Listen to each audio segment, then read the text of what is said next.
Alright, this video is by a request. Some of you have been asking me, hey man, I know you don't have a PlayStation 5, you don't have a XSX, so you can't really test Call of Duty on this television, C10 48-inch.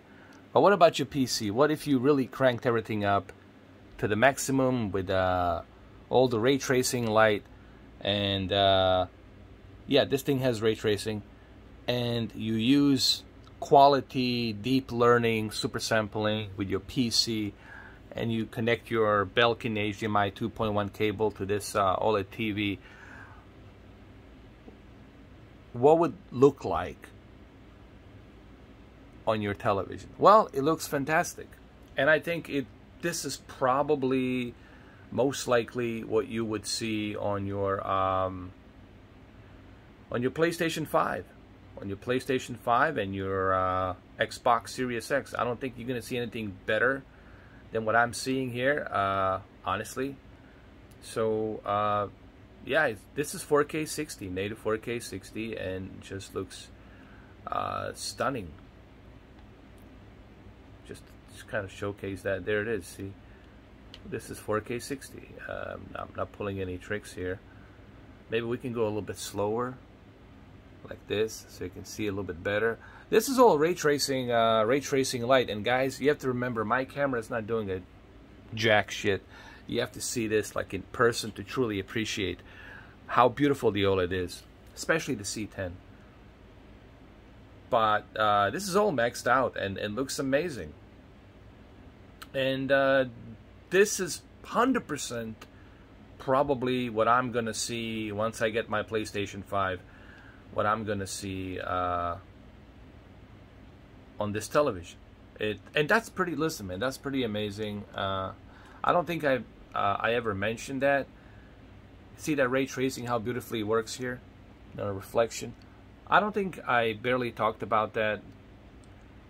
That I think it's amazing that these new consoles can keep up with a PC, and what I mean by that, can keep up to be able to bring quality like this.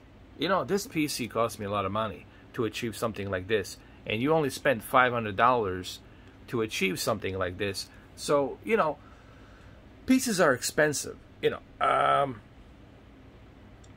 I can be the first one to admit that, because I have 3 PCs, including a gaming laptop. So I know that the PCs are expensive. Okay? And yes, I know there's other things you can do with the PC. However, but the fact that for $500 you can have quality like this in native 4K and 60 with a $500 console, X Series X and PlayStation 5, to me that's an achievement, and it's an amazing achievement. So ray tracing here looks pretty awesome. HDR, listen guys, HDR is just top notch on this television. Anything on HDR, this TV will look great. Alright, HDR on this TV, it's like one of the best I have seen. This television is one of the best I have witnessed or seen, and you have to see this in person to truly appreciate it. How smooth this is in native 4K and 60 FPS.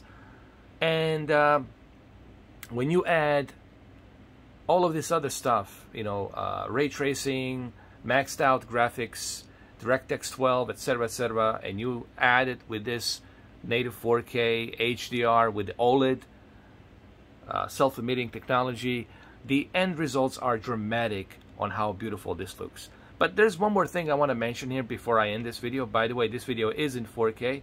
It's 60 FPS 4K. Sharpness. This is the question that everybody's been asking me. Mr. 4K, what about the sharpness? What about sharpness? Sharpness, sharpness, sharpness. Guys, sharpness doesn't do anything in terms of detail. If you care about the detail, you need resolution. Higher pixel count will bring higher detail. So the more pixels you have, the more detail you have. That's why 8K is a big deal. That's why 12K is a big deal. That's why 24K, it's an enormously juggernaut of a deal. God knows where we're going to get there. But yeah, the more pixels you have, the better the detail is going to be. Sharpness really doesn't do anything. It's just a filter. It's just a filter. That's all it is. It doesn't do much. Maybe for VHS, if you're watching a VHS or a DVD. But so where should you leave the sharpness? If you're running it at native 4, if you're running a content at native 4K, leave the sharpness to 0. And if you feel that you have to turn that sharpness, I would suggest don't go any further than 10 clicks. Leave the sharpness at 10. If you feel you're not satisfied, sharpness at 0, then don't exceed more than 10 clicks maximum. All right, so that's my tip for that. And what can I tell you, man? This is 60 FPS, native 4K, runs great. I'm at the chapter 9, middle of Russia somewhere out there, and look, man, this television is awesome. I am just disappointed that I don't have my PlayStation 5 and X Series X, because I really wanted to test all those games for you with bunch of picture settings, HDR settings from PlayStation 5, X Series X, because this television screams, it begs to be fed by PlayStation 5 and X Series X. But unfortunately, all I can do, the best I can do for you, it's use my PC to mimic what you might expect to see on your PlayStation 5 and X Series X. And I think I pretty much did my job here mimicking that with my PC. So with ray tracing and deep learning super sampling. Alright, well there you have it, guys. For more videos on this TV, go check out my videos. They're there. They're out there. I got tons of videos on LG's C10 48-inch, so go check it out. I got tons of videos as it is, 5,400 videos. They're all there for you to watch. Go check them out and watch it. Alright, guys. I'll see you soon. Take care. Bye-bye.